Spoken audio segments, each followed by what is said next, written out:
আসসালামু আলাইকুম রহমতুল্লাহ। ওয়ালাইকুম আসসালাম। তোমার নাম কি? মোহাম্মদ ইমাদ। তুমি কোন শ্রেণীতে পড়ো? আমরা নার্সারিতে পড়ি। তুমি সানা বলো দেখি।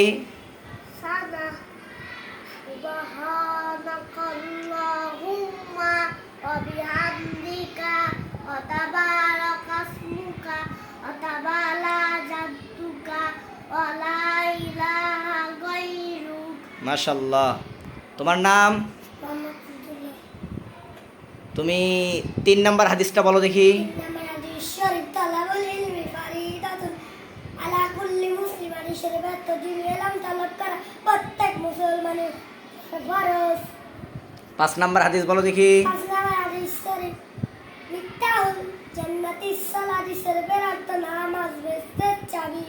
মাশাআল্লাহ।